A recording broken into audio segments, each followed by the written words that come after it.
So hello everyone, welcome to my channel. আমার নাম Sudeb Kumar Saha.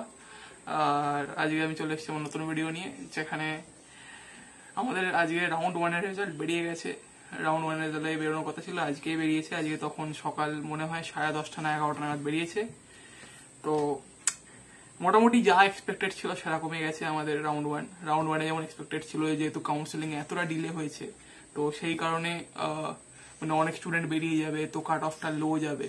Exactly সেটাই হয়েছে।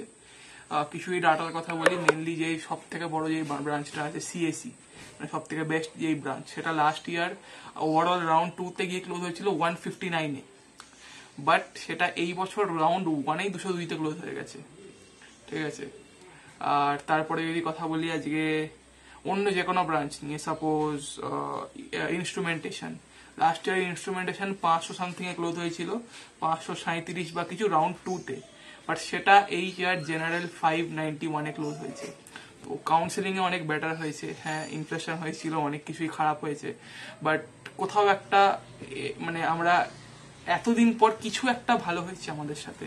মানে 2025-এ এক তো আমাদের রেজাল্ট দিলে সেই মেন্টাল ট্রমা, তারপরে ইনফ্লেশন, লোকে যা এক্সপেক্ট করছিল তার থেকে 1000-2000 র্যাঙ্ক বেশি চলে এসছে, বাট ফাইনালি আজকে কিছু একটা ভালো হলো।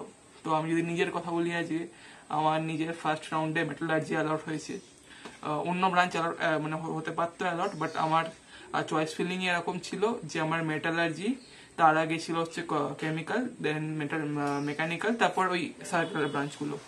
তো আমি মোটামুটি আমার টার্গেট ব্রাঞ্চ এই পয়েন্টে পেয়ে গেছি। হ্যাঁ, টার্গেট ব্রাঞ্চ তো কেমিক্যালই ছিল, বাট যেহেতু মানে এত কিছুর পরে আর কেমিক্যাল তো আশা করছিলাম না, বাট এই পয়েন্টে রাউন্ড 2-তে কেমিক্যাল আশা করা যায়, কারণ 1409-তে ক্লোজ হয়েছে এই বছর কেমিক্যাল রাউন্ড 1-এ। তো আশা করা যায় যে 1631-এ নেক্সট রাউন্ডে আমার কেমিক্যাল ইঞ্জিনিয়ারিং হয়ে যাবে।